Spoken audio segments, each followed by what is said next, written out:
I'm joined here at Passenger Technology Solutions by Fred Finn, who is the Guinness World Record holder for the world's most travelled man. Thank you very much for travelling here to Hamburg for us here today at the show. Tell me, you've just been speaking on the stage now. What were you talking about? We were talking about experience of travels, and it's the 60th anniversary of my first Atlantic crossing, so it's getting quite venerable. You've made a few of those over your years as well, haven't you? 2,000 something over the Atlantic and 718 flights on Concorde. And when I go to Nairobi next time, it'll be my 600th flight down there. So it's kind of life in the air. And then we talk about my travel app, which is a technology marvel. It's on Apple. At the moment, the technology is there most of all. And it will, if you want to buy a ticket, you press the button, it'll ask you what you want, where you want to go. You can just talk to it. And while it's doing that, scans your legs. And then you can walk on the aircraft you're going to fly on. And if you said, I want to sit in seat 22A, for example, it will show you sitting in that seat. If you're sitting in the seat in front, it will show your legs as red and ask you if you want to move. Right. So it does that, and we've got augmented reality on it, where you can open the luggage rack and take it down. You can bring the cockpit on the table. You can bring the ground up from where you were, and it'll show you where you're flying over. Brilliant. And it's absolutely a marvel. The kind of app that you wish you'd had when you were making your first journeys all those years ago, perhaps? Absolutely. I mean, it shows you out the way out the airport. It keeps your mileage. If you're meeting somebody at the airport, it tracks the flight in, but you can see the flight if it was an adjoining flight, if the flight before it was late. So it's really a useful tool. And there is the fun bits you can check in on Facebook as well. Mm-hmm. But the app with Airbus, because Airbus was having a little problems selling all its 380s, yes. And I was just there. There was only 2 being built when I was there at the time. This was last weekend. But the app shows where it flies, lets you choose where you want to fly with it, but you've got a little game on it, and it's for adults as well.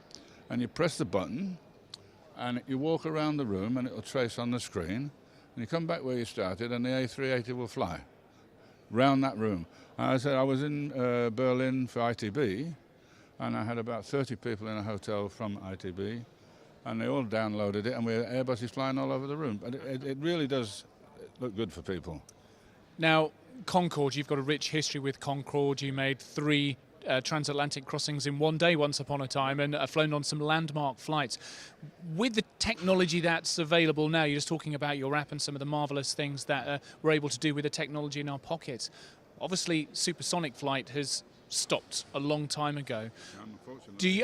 Well, I was going to ask your opinion on this, on what's your take on supersonic, what it offered, the business model behind that, and whether you feel as if it's something that maybe should be revived in the short term or long term future of the aviation industry. I think it was the most brilliant way to travel, because why would you want to sit for 8 hours when you can do it for 3.5? Go out for lunch and you're in New York. So it was very convenient. For me, I was living in the States and I had to go to Nairobi or Tehran or someplace else. I could fly into London, arrive at 6 o'clock and go to Nairobi the same night. That means I didn't have to go to a hotel, I didn't have to check out and go back all through the surveillance and nonsense you do. So for me it was a tool, and it saved a lot of time, and it was so good for my health because you didn't have this dehydration. You see, I don't believe there's jet lag. I don't believe it at all. I've never had it. And if you didn't get it on Concorde, you still went through the same time zones. Why would it be that you get it on another aircraft that's been in the air for 8 hours? So there's something about between 4 or 5 hours and 8 or 10 hours. And I think it's a steel tube being dehydrated and the engine's bake coming through the air from the engine. The modern aircraft, it doesn't come through the engine. It's much more moist, like the Dreamliner, for example. Yes. It makes it a lot more comfortable to fly on. So Concorde, in terms of the passenger experience, then I quite understand that Concorde, wonderful experience, being able to, do breakfast twice in one day and all of that. As far as the aviation industry is concerned and the kind of business behind it, I don't know what insight you have on whether it would be sustainable in this day and age when you talk about 380s and Dreamliners.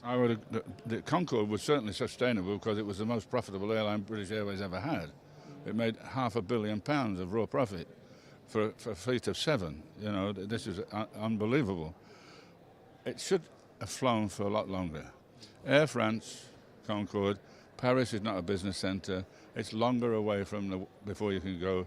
supersonic, and they just didn't market it the same. They didn't have the charters, the follow the sun around the Bay of Biscay trips that British Airways did very successfully.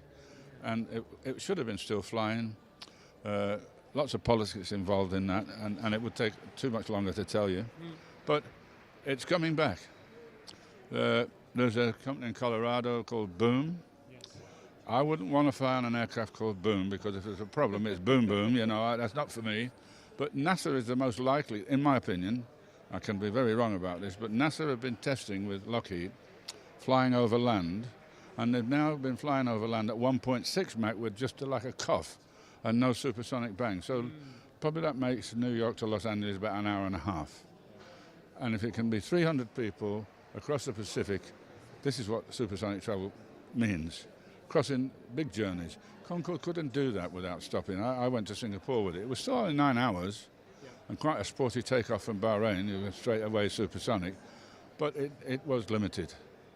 It did what it did well, New York and London, better than anything.